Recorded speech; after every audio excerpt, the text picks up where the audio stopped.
Police have taken down an international cybercrime gang based in the UK that had been offering a service to criminals which allowed them to steal from victims using fraudulent text messages, with 37 people worldwide now having been arrested, 24 of which in Britain.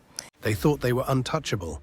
In glass-walled offices across Lagos, Nairobi, Accra and Johannesburg, the hum of servers never stopped. Dozens of crypto rigs churned 24/7. Behind those screens, lives were being destroyed, stolen identities, drained accounts, and shattered dreams. Then, at dawn, the silence broke. Across 18 African nations, teams of masked officers stormed buildings in synchronized raids. Hundreds of suspects dragged out, laptops, hard drives, and bundles of foreign cash seized. It was one of the largest cybercrime crackdowns in history, Operation Serengeti 2.0. This is the untold story of how Africa became the epicenter of a new kind of digital underworld, and how a coalition of international law enforcement finally struck back. Before we dive in, make sure you subscribe to our channel, because the world's biggest crimes are no longer happening on the streets. They're happening behind screens, and we bring you the stories they try to hide. Chapter 1. The storm breaks. June 2025. A quiet Thursday morning. In Abuja, Kenyan, Ghanaian, and South African cybercrime task forces received a single encrypted message. Execute Operation Serengeti 2.0. Within hours, chaos unfolded. Across Africa, raids began, from Nigeria's tech corridors to Kenya's coastal cities. Armed officers stormed high-rise offices disguised as digital marketing firms. Some locations turned out to be crypto mines running on stolen electricity. In total, over 1,200 suspects were arrested in coordinated sweeps. $97.4 million in stolen assets was recovered. Cash, crypto wallets, and digital tokens traced to scams worldwide. Interpol and Afripol, working with local forces, revealed the operation had been months in the making. A digital manhunt tracing signals across continents. Officials called it a message to every cyber criminal network hiding behind Africa's digital boom. But this wasn't just about fraudsters in hoodies. This was an empire, one built on deception, manipulation, and desperation. Chapter 2. The rise of Africa's digital underworld. For years, cybercrime stories out of West Africa carried a stereotype: the infamous Nigerian prince email scams. But by 2025, that cliché had evolved into something far more sophisticated.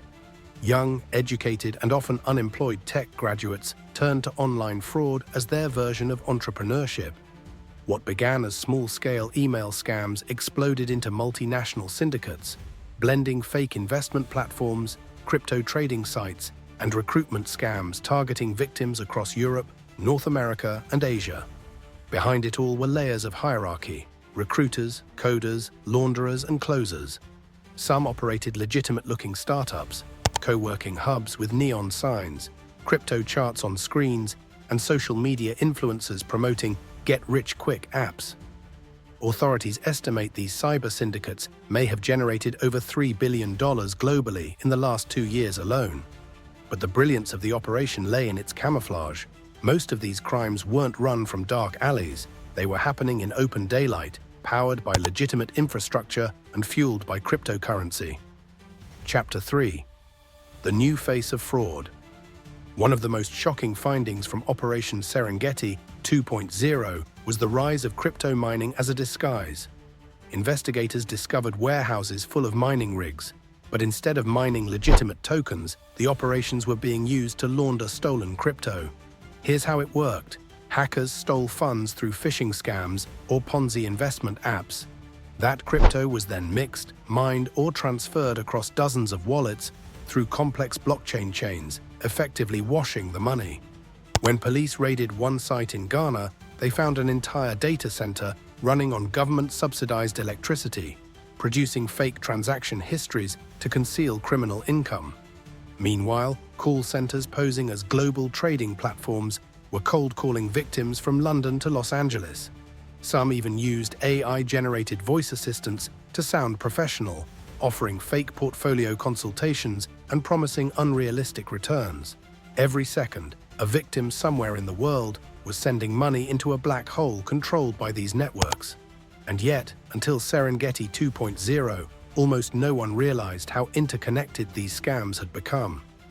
Chapter 4: Operation Serengeti, the Digital Hunt.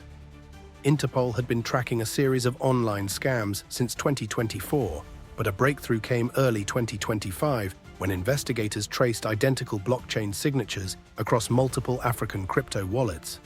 The signals all pointed to one thing: a single sprawling network operating across borders with mirrored command centers in different countries. Codenamed Serengeti after the vast African plains, the operation symbolized coordination, wide, complex, and relentless. Afripol's cyber division, working with Europol and the FBI, mapped digital footprints for months, from domain registrations to Telegram groups to transaction histories. Each clue revealed a different cell. In Nigeria, a ring running romance scams targeting widows in the US. In Kenya, a tech startup offering fake AI trading bots. In Cameroon, a syndicate using hacked Western Union accounts. By April 2025, law enforcement had enough to strike. But they waited. They needed the perfect synchronization, hit them all at once before anyone could delete or move digital evidence. The raids were timed within 3 minutes of each other. The result, the largest coordinated anti-cybercrime action ever conducted on African soil. Chapter 5: The Arrests and the Evidence. When the first doors burst open, what officers found stunned them. In Lagos, a 22-year-old computer science graduate was leading a team of 10 in an investment scam company that had duped thousands of Europeans. Their office looked legitimate: branded mugs, motivational posters, even HR files. In Nairobi, a luxury apartment complex had been turned into a digital fortress. Walls lined with routers, hard drives, and servers running behind false panels. In Ghana, police uncovered over $15 million worth of crypto hardware and recovered hundreds of fake passports and SIM cards. But the real shock came when digital forensics teams decrypted one of the seized servers. Inside was a spreadsheet containing tens of thousands of victim names from over 70 countries, a catalogue of heartbreak and greed. The networks had built entire customer service systems to handle complaints and refund requests. Some victims even believed they were talking to legitimate financial advisors. It was a scam built with the precision of a tech company. Only its product was deception. Chapter 6: The Hidden Puppet Masters. Despite hundreds of arrests, investigators soon realized most of the real masterminds weren't even in Africa. Data pointed to coordinators in Eastern Europe, the Middle East, and parts of Asia, using African operatives as middlemen. Why Africa?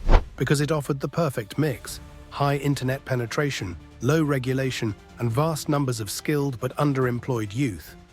Local scammers would run the operations, keep a cut, and send the rest to offshore accounts. Some of the money was traced to Dubai, Singapore, and Cyprus, regions long associated with high-end money laundering. Through these findings, Operation Serengeti 2.0 exposed a disturbing truth. Cybercrime isn't a regional issue anymore. It's a global ecosystem of supply and demand, with different countries providing labor, logistics, or laundering. Even worse, several legitimate financial institutions had unknowingly processed transactions for these criminals, blending fake investments with real-world remittances.